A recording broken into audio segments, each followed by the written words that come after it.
आपल्या घराला देण्या दरबाराचा साज श्वेता फर्निचर आणि झुंबर शोरूमला भेट द्या आज.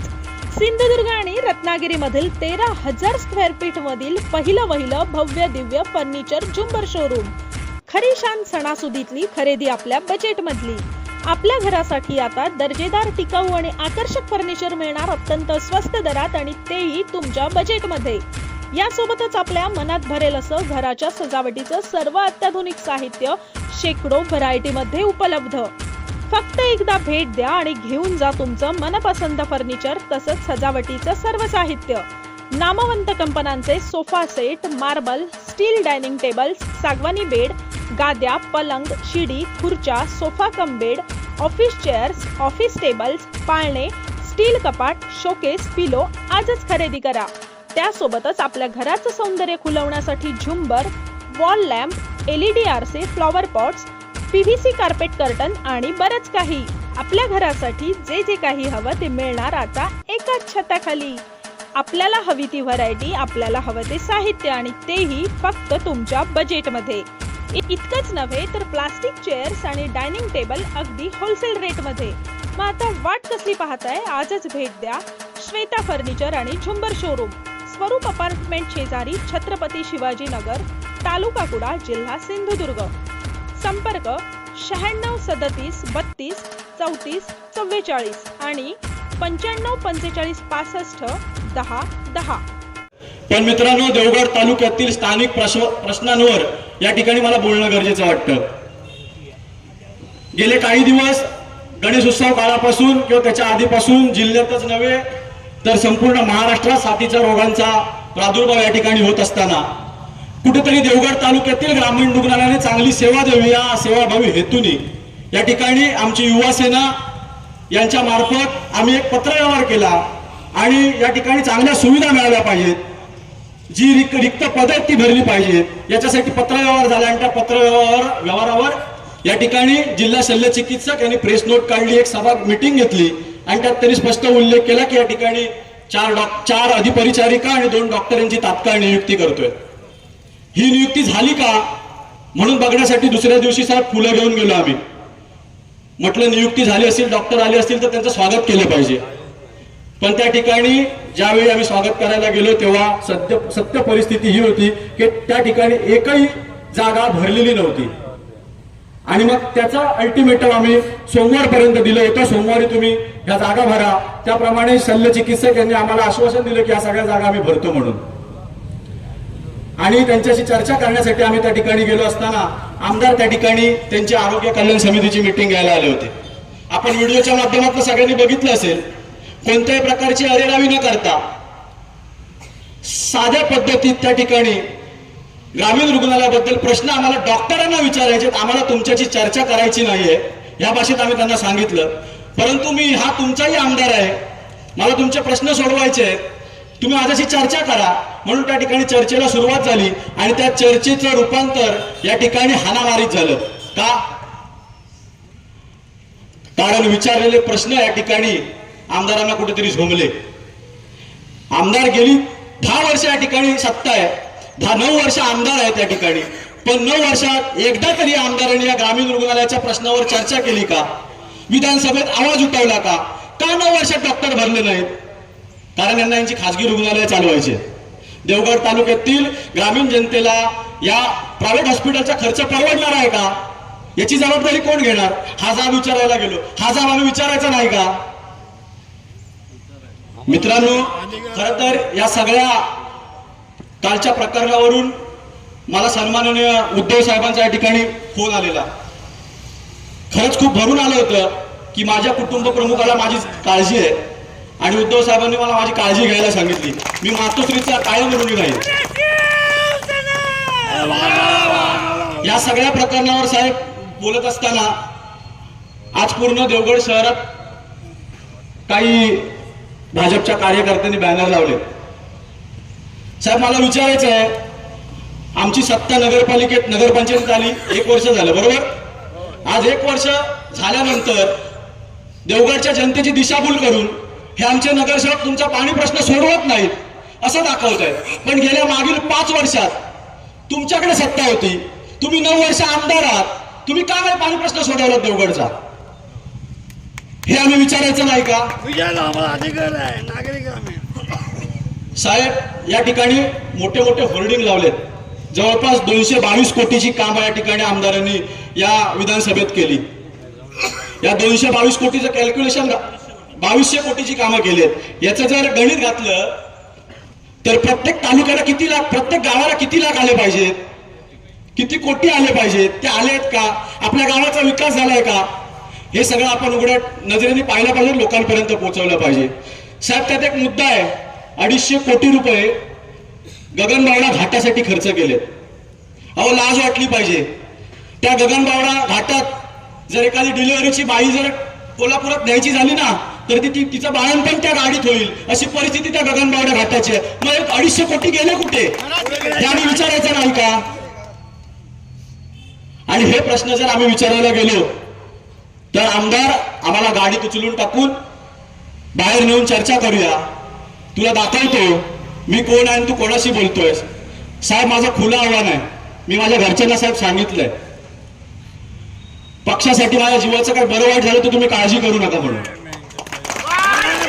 पण जोपर्यंत जीवात रक्ताचा शेवटचा थेंब असेपर्यंत कायम उद्धव बाळासाहेब ठाकरे यांच्याशी प्रामाणिक राहणार आणि शिवसेनेचं जे चिन्ह असेल त्या चिन्हाचा प्रचार करणार. साहेब, या ठिकाणी बारीक बारीक प्रश्न आहेत हो नगरपंचायतीचे. यांनी एक मोठे मोठे बॅनर लावलेत. काय केलं उभाटाने, काय केलं उभाटाने? साहेब, एक कचरा गाडी मागच्या सत्तेच्या काळात नगरपंचायतीच्या, तिचे 2 टायर खराब झालेले. साहेब, ते टायर खराब झालेले, टायरची किंमत किती साहेब? 2 टायरची अगदी 20,000 रुपये. परंतु आपल्या नातेवाईकाची गाडी त्या ठिकाणी चालावी म्हणून देऊ शकत नाही. आणि मग सातत्यानं सगळ्या गोष्टीवर या ठिकाणी या राज्य सरकारनं, या केंद्र सरकारनं या सगळ्या जनतेला न्यायापासून, त्यांच्या हक्कापासून हे त्या ठिकाणी वंचित ठेवलेलं आहे. आणि मग याचा जाब हा इथली जनता त्या ठिकाणी विचारणार. लोक मतदानाच्या माध्यमातून, मतदानाच्या पेटीमधनं या सगळ्याचं उत्तर येणाऱ्या काळामध्ये देणार. खर तर जो प्रकार गणेश गावकर असतील, जयेश नर असतील, बुवा तारी असतील, संतोष तारी असेल, कुलकर्णी असतील, हर्षदा ठाकूर असेल, अशा अनेक कार्यकर्त्यांनी लढवय्याची भूमिका घेतली. खर तर या जिल्ह्यातले जे महत्वाचे प्रश्न आहे, आरोग्याच्या व्यवस्थेचा प्रश्न आहे, एसटीचा प्रश्न आहे, विजेचा प्रश्न आहे, रस्त्याचा प्रश्न आहे, पाण्याचा प्रश्न आहे, या सगळ्यांच्या प्रश्नांची जी गरज आहे याच्या त्या ठिकाणी कुठल्याही प्रश्नाचं उत्तर या जिल्ह्यातल्या जनतेला गेली 32 वर्ष या सगळ्या सत्तास्थानावर राणे आणि राणेंचा परिवार त्या ठिकाणी आहे. या 10 वर्षामध्ये, 9 ते 10 वर्षामध्ये राणे भाजपचा आमदार या मतदारसंघावर. पण या मतदारसंघातले प्रश्न आजही त्या ठिकाणी प्रलंबित आहेत. आणि म्हणून आवाज हा आपण बुलंद त्या ठिकाणी केलाच पाहिजे. अशा पद्धतीने त्याला त्या ठिकाणी चोख उत्तर हे त्या ठिकाणी दिलाच पाहिजे. आणि माझा शिवसैनिक आता पेटून उठलेला आहे. प्रत्येक गावागावामध्ये ही चर्चा सुरू आहे. प्रत्येक या राज्यकर्त्याला, सत्ताधाऱ्यांना जनता त्या ठिकाणी जाब विचारते आणि कुठेतरी त्याचा राग हा त्यांच्या मनामध्ये आहे. आणि मग त्या ठिकाणी गुंडगिरी करायची, दहशत निर्माण करायची आणि कोणी आम्हाला त्या ठिकाणी प्रश्न विचारू नये अशा प्रकारचं वातावरण निर्माण करायचं. पण आमदार राणे, आपण चुकला. ज्या पद्धतीनं तुम्ही कोळीमध्ये गुंडागर्दी केली, ज्या पद्धतीनं तुम्ही वैभववाडीमध्ये गुंडागर्दी केली, ज्या पद्धतीनं तुम्ही या देवगड शहरामध्ये गुंडागर्दी केली, या गुंडगिरीचा चोख उत्तर येणाऱ्या काळामध्ये ही शिवसेना आपल्याला देणार आहे. देवगड हे शहर एक सुसंस्कृत शहर आहे, एक शांतताप्रिय शहर आहे. या शहरामध्ये अनेक नेते त्या ठिकाणी होऊन गेले. आजही आदरणीय कृषीतुल्य आमदार आप्पासाहेब बोगटे यांची सुद्धा कारकीर्द ही या मतदारसंघामध्ये गेले अनेक वर्ष ते त्या ठिकाणी आमदार होते. दादा अमृतराव राणे हे सुद्धा या मतदारसंघामध्ये त्या ठिकाणी नेतृत्व करत होते. आणि अशा प्रकारची सुसंस्कृत नेतृत्व, शांतताप्रिय नेतृत्व ही या जिल्ह्यातल्या, या देवगड मतदारसंघातल्या जनतेने त्या ठिकाणी पाहिली. पण आज काय परिस्थिती आहे? सगळीकडे त्या ठिकाणी राणेबाज संस्कृती, सगळीकडे त्या ठिकाणी गुंडगिरी, सगळीकडे त्या ठिकाणी दहशत. अशा पद्धतीने त्या ठिकाणी या मतदारसंघामध्ये काम सुरू आहे. आज या देवगड तालुक्याचा पाण्याचा प्रश्न वैभवजी गंभीर आहे. अनेक त्या ठिकाणी जवळजवळ 90 ते 100 कोटी रुपयाची निविदा त्या ठिकाणी काढली गेली. 55 कोटी रुपयाचा निधी हा त्या ठिकाणी जलजीवन मिशनच्या माध्यमातून या तालुक्यातल्या 17 आणि उर्वरित 9 गावामध्ये देण्याचा प्रयत्न केला. आज त्या ठिकाणी मोठ्या प्रमाणामध्ये भ्रष्टाचार सुरू आहे. आज कामामध्ये भ्रष्टाचार सुरू आहे. जनतेच्या तक्रारी त्या ठिकाणी आहे, पण हा भ्रष्टाचार त्या ठिकाणी थांबलेला नाही. पण आम्ही आपल्याला सांगतो, देवगड शहराची नळपाणी योजना असेल, जवळजवळ 60 कोटी रुपये खर्च या नळ योजनेवर करण्याचा आमचा मानस आहे. कोरले सातंडीवरनं हे पाणी या शहराला देण्याचा आमचा प्रयत्न आहे. पण या 60 कोटीच्या नळ योजनेला सुद्धा त्या ठिकाणी विरोध करण्याचं काम, त्या विकासाला अडवण्याचं काम इथला आमदार त्या ठिकाणी करतो.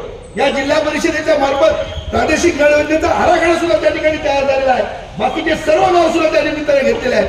पण या जलजीवन मिशनच्या माध्यमातून, या नळपाणी योजनेच्या माध्यमातून देवगडकरांना मात्र आजही त्या ठिकाणी पाणी मिळालं नाही. हर घर नळ अशा प्रकारची योजना आहे, पण त्या ठिकाणी अशा प्रकारचं पाणी माझ्या देवगड तालुक्यातल्या जनतेला त्या ठिकाणी मिळत नाही. आणि म्हणून त्या ठिकाणी सुद्धा जनतेसाठी तो लढण्याचं काम करतोय. आणि त्याच ठिकाणी ज्यावेळी गणेश गावकर नागरिक करण्यासाठी त्यांना वाटलं गणेश गावकर घाबरते, पण मला वाटतं काही लोक सुद्धा इथले माजी आमदार होते. मला वाटतं ह्याच ज्यावेळी नगरपंचायतीमध्ये विजय झाला त्यावेळी ह्याच अजित गोपतेंच्या कार्यालयावरती ह्याच आमदारांनी अंडी फेकलेली होती. मला वाटतं सोयीस्कर दोघेही विसरलेले आहेत, पण मला वाटतं गणेश गावकर काही विसरणारा नाही. आणि म्हणून गणेश गावकरने जे काही डेअरिंग दाखवली किंवा त्याने जे धाडस केलं, मला वाटतं निश्चित गणेश गावकर तुझ्या धाडसामुळे कदाचित इथल्या जनतेचे प्रश्न सुटल्याशिवाय राहणार नाही आहे. आणि म्हणून या सर्व प्रश्न सोडवण्यासाठी तू सातत्याने धाडस ठेव. निश्चित या जनतेचे प्रश्न तुझ्या या आंदोलनातून सुटतील अशा प्रकारची मी अपेक्षा व्यक्त करतो.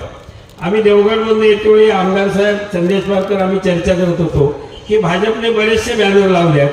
मग पाणी प्रश्नाचा लावलाय, कचऱ्याचा लावलाय. मला वाटतं स्वतःच्या अपयशाचे बॅनर आज भारतीय जनता पक्षाच्या कार्यकर्त्यांनी लावले. मला वाटतं स्वतःलाही बॅनर लावतो त्यांना लाज वाटली पाहिजे की मला वाटतं सातत्याने मला वाटतं आपा गोपते इथे आमदार आहेत, त्यानंतर अजित गोपते आहेत, प्रमोद जठार आहेत, त्याच्यानंतर काँग्रेसच्या माध्यमातून असेल तरी व्यक्ती तीच आहे, आणि आता भाजपचं. म्हणजे मला वाटतं सातत्याने तुम्ही आमदार आहेत आणि इथल्या नगरपालिकेला विचारताय की तुम्ही पाणी प्रश्न का सोडवला नाही. मला वाटतं तुम्ही भारतीय जनता पक्षाने आज खऱ्या अर्थाने देवगडला अविकसित ठेवण्याचं काम भारतीय जनता पक्षाच्या या आमदारांनी केलेलं आहे. आणि म्हणून त्याला तुम्ही जाब विचारला पाहिजे. स्वतःच्या अपयशाचे बॅनर आज भारतीय जनता पक्षाने लावलेले आहे. या नगरपंचायत आल्यापासून इथल्या आमदारांना एकच दुःख होत आहे की माझे बॅनर छापून माझे विचार सगळ्या ठिकाणी सांगून एवढे लाखो रुपये वाटून मतदारांना वाटून सुद्धा आज बुवाकारी असेल शिवसेनेच्या माध्यमातून ही नगरपंचायत शिवसेनेच्या ताब्यात दिली. शेवटी त्यातले नगराध्यक्ष असतील, एखादा नगरसेवक कुठल्या मिंदेशेने जरी गेला असेल तरी खऱ्या अर्थाने नगरपंचायत इथल्या विकासाला बांधील आहे. आमचे नगरसेवक प्रत्येक प्रश्नावरती या ठिकाणी आज एक प्रश्न सोडवण्यासाठी ते बांधील आहेत. मला वाटतं तुम्ही आज आम्हाला 40 वर्षाचा हिशोब द्या. त्या देवगडला अविकसित ठेवण्याचं काम तुम्ही भारतीय जनता पक्षाने केलेलं आहे. आणि आज पाणी प्रश्न आज मला वाटतं देवगडचा सुद्धा तालुक्याचा, मी तुम्हाला नगरपंचायतीचं सांगत नाही, मी जिल्हा परिषदेमध्ये 17 वर्ष होतो. ही देवगड नगरपंचायत होण्यापूर्वी पाणी पुरवठ्याच्या अकाउंट क्रमांक 43 मधले लाखो रुपये आम्ही या देवगड नगरपंचायतीच्या मेंटेनन्ससाठी देत होतो. तुम्ही आज 50-50 किलोमीटरवरून पाणी आणताय. कोणाची नगरपंचायत येऊ दे, हा मेंटेनन्स इथल्या नगरपंचायतीला परवडणारा नाही आहे. तुम्ही आज एवढे वर्ष आमदार आहात, विधानसभेमध्ये या नगरपंचायतीच्या पाणी प्रश्नासाठी काय काम केलं हे त्यांनी जाहीर करा. खरं तर सिंधुदुर्गात गेल्या 8 दिवसापासून कार्यक्रम सुरू झाल्यानंतर सिंधुदुर्गात मात्र कार्यक्रमाला होऊ दे चर्चा म्हटली की विरोधकांच्या नाकाला मात्र मिरच्या झोंबतात हे मात्र जिल्ह्यात या ठिकाणी दिसून आलं. कारण आपल्या बाजूला काय वस्तुस्थिती आहे याची चर्चा जेव्हा होते की आपल्या बाजूला वस्तुस्थिती विरोधात आहे. आपण जी आश्वासनं दिली होती की ती आपल्या सरकारने पूर्ण केली नाहीत हे लोकांमधून या ठिकाणी दिसून येतं. लोकांमधून त्याच्या प्रतिक्रिया उमटतात आणि त्यामुळे त्यांना आता तो विरोध ते सांभाळू शकत नाहीत. आणि म्हणूनच मालोडमध्ये असून देत, देवगडमध्ये असून देत, मग चर्चेवरनं मुद्द्यावर या ठिकाणी येतात. चर्चेच्या मुद्द्यावरनं हाणामारीच्या मुद्द्यापर्यंत येतात. परंतु इथल्या जे मुद्द्यावर येतात, मुद्द्यावर येत आहेत त्यांना एवढंच सांगतो, खरं तर आमचा पक्ष, आपण आमचा पक्ष फोडला, जे 2.5 वर्षाच्या काळामध्ये शिवसेनेचे मुख्यमंत्री उद्धवजी ठाकरे यांनी चांगलं काम केलं होतं, त्यांना मुख्यमंत्रीकडे दूर करण्यासाठी तुम्ही आमच्यातले काही लोक 50-50 कोटी रुपये देऊन फुटलात. आमच्या पक्षाचं नाव घेतलं, आपल्या पक्षाची निशाणी तुम्ही घेतली. तरी पण मुंबईपासून 500 किलोमीटर असलेल्या देवगडमध्ये ज्या पक्षाचं नाव नाही, ज्या पक्षाचं निशाणी नाही, त्या पक्षाचे कार्यकर्ते सुद्धा आज शेकडो संख्येने उभे आहेत. हीच खरी तर शिवसेनेची ताकद आहे. आणि त्यामुळे आज अनेक कार्यकर्ते तयार झाले आहेत. आज खरं तर इथल्या आमदारांना या जिल्ह्याचा इतिहास माहीत नसेल की 1968 मध्ये शिवसेनेची स्थापना झाल्यानंतर त्यापासून या गावामध्ये, या जिल्ह्यामध्ये शिवसैनिक काम करतायत. अनेक मंडळी आहेत की या शिवसेने, आज सुद्धा अनेक मंडळी आहेत की ज्या मंडळींनी 50-50 वर्ष शिवसेने या ठिकाणी काम केलं आणि ते काम करताना सुद्धा ते सुद्धा गणेश गावकरच होते. त्यावेळेच्या मस्तावलेल्या सत्ताधाऱ्यांना सुद्धा आवाज उठवण्याचं काम सुद्धा मला आठवतं की सुरेखा पवार कलेक्टरच्या या ठिकाणी काळा बसलेली ती सुरेखा पवार या ठिकाणी असेल, आमचे काका राऊत असतील, ही सगळी मंडळी सुद्धा तेव्हा सुद्धा शिवसेनेचीच होती. आणि तोच बाणा आज 30 वर्षांनी सुद्धा गणेश गावकर सारख्या एका सामान्य शिवसैनिकांनी तुम्हाला प्रश्न विचारला म्हणून त्या प्रश्नाला उत्तर देण्याच्या तुम्ही त्याचे हात पकडतात. निश्चितपणे आज तुमच्याकडे सत्ता आहे, ताकद आहे. इथले खरं तर पोलीस निरीक्षक बघायला एवढंच सांगतो की सत्ता आज असेल, सत्ता उद्या नसेल, परंतु तुम्ही ज्या पद्धतीने काम करतायत खरं तर आज कुठल्या एखादं पोलीस स्टेशन कोणी विकत घेतलंय की काय असा प्रश्न सर्वसामान्य जिल्हावासी या ठिकाणी पडलाय. खरं तर हात धरताना त्या ठिकाणी इथले पोलीस निरीक्षक तिथे समोर होते. हात कोणी धरला, एका आमदाराने हात धरला, दुसरा हात कोणी धरला तर इथल्या तालुक्यातल्या सर्वात मोठा दारू व्यवसाय असलेल्या नरने या ठिकाणी हात धरला, नरेने हात धरलाय आणि तो तुम्ही बघत होता. निश्चितपणे तुमच्या काळाधंद्याला आशीर्वाद असेल. सत्ता येईल, सत्ता जाईल. याआधी सुद्धा सत्ता आली होती, सत्ता गेली होती, पण ज्यावेळी सत्ता येईल त्याचा हिशोब या ठिकाणी चुकता केला जाईल एवढंच आज खरं तर महागाईच्या बद्दल आपण या ठिकाणी उठवलात. म्हणजे तुम्ही जे रुग्ण आहात तुमच्यासाठी आहे, मग तुमच्याबरोबर त्या ठिकाणी काय तुम्हाला गैरसोय मिळाली, डॉक्टरांनी काय उत्तर दिलं, तुमचा जो पेशंट होता त्याचे काय उपचार केले की नाही? डिलिव्हरीला नाही डॉक्टर बोलले घरी घेऊन जावा तुम्ही, अजून टाईम आहे डिलिव्हरीला. म्हणून आम्ही घरी न घेता त्या केतकी मॅडमकडे घेऊन गेलो. तिथे डिलिव्हरी झाली 11 वाजता त्याच दिवशी, जेव्हा घरी सांगितलं त्या. म्हणजे तुमचं या देवगड रुग्णालयामध्ये तुम्हाला सांगण्यात आलं की इकडे डिलिव्हरीची वेळ झालेली नाही, तुम्ही घेऊन जा, आणि तुम्ही प्रायव्हेटमध्ये घेऊन गेला. म्हणजे पुढचा भागचा बघा मित्रांनो, ही बघा